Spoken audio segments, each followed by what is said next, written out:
తాజా అంశాన్ని చూస్తున్నాం. టెట్ డిఎస్సి పరీక్షల షెడ్యూల్ మార్చాలని హైకోర్టు ఆదేశించింది. మరింత సమాచారం మా ప్రతినిధి జయప్రకాష్ అడిగి తెలుసుకుందాం. జయప్రకాష్, చెప్పండి, టెట్ డిఎస్సి షెడ్యూల్ పై హైకోర్టు ఎలాంటి ఆదేశాలు ఇచ్చింది? అనుదీప్, ఈ రోజు టెట్ అదే విధంగా డిఎస్సి పరీక్షలని నిలువరించాలని, ఆ నోటిఫికేషన్ లో మార్పులు చేయాలని కోరుతూ పిటిషన్ దాఖలు చేశారు. దాని మీద ఈ రోజు విచారణ జరిపి ఈ రోజు తీర్పునిచ్చింది. అందులో ఈ రెండు పరీక్షలకు మధ్య 4 వారాల సమయం ఇవ్వాలని ఆదేశాలు జారీ చేసింది.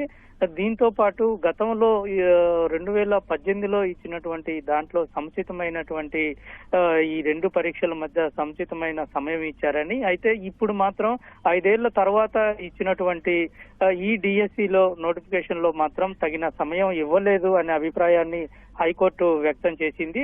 ఖచ్చితంగా అతనికి పరీక్షల మధ్య ఖచ్చితంగా అభ్యర్థులకి సమయం ఇవ్వాలని, సమయం అనేది ప్రాథమిక హక్కు అని తెలిపింది. అదేవిధంగా టెట్ పరీక్ష రాసిన తర్వాత దాని మీద ఉన్నటువంటి అభ్యంతరాలు ఏదైనా ఉంటే వాటిని స్వీకరించాలని అని తెలుపుతూ ఇది స్వీకరించిన తర్వాతే ఈ పరీక్ష డిఎస్సి పరీక్ష నిర్వహించాలని అందులో ప్రధానంగా తెలిపింది.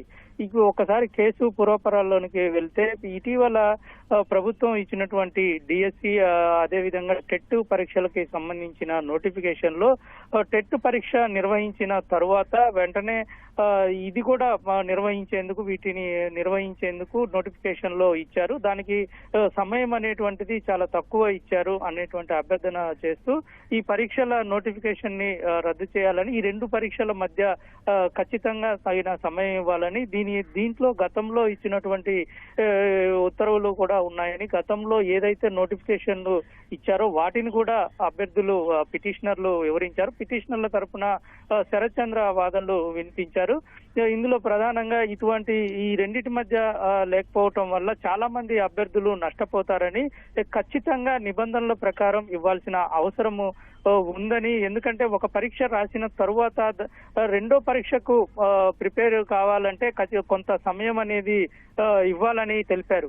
దీంట్లో గతంలో ఇచ్చిన దాని ప్రకారం ఫాలో అయినా సరే సరిపోతుందని అభ్యర్థులు తరపున వాదన కూడా న్యాయవాది వాదనలు కూడా వినిపించారు. ఇప్పుడు వీటన్నిటినీ విచారించిన తర్వాత ఇటు పిపి ప్రభుత్వ తరపు న్యాయవాది సముచితమైన సమయమే ఇచ్చారని, నిబంధనల ప్రకారమే ఈ రెండు పరీక్షల నోటిఫికేషన్లు ఇచ్చామని ఇటు ప్రభుత్వ తరపు న్యాయవాది కోర్టుకు తెలిపారు. ఇరువురి వాదనలు విన్నటువంటి న్యాయస్థానం ఇటీవల తీర్పుని రిజర్వ్ చేసింది. ఈ రోజు తీర్పుని వెలువరిస్తూ ప్రధానంగా నోటిఫికేషన్ లో రెండు పరీక్షలకి సంబంధించి మధ్య సముచితమైన సమయం ఖచ్చితంగా ఇవ్వాల్సిందే, అభ్యర్థుల ప్రాథమిక హక్కులని కాపాడాల్సిందే అనేటువంటి అభిప్రాయాన్ని వ్యక్తం చేస్తూ 4 వారాల సమయం ఇవ్వాలని ఆదేశాల్లో జారీ చేసింది. ధన్యవాదాలు జయప్రకాష్.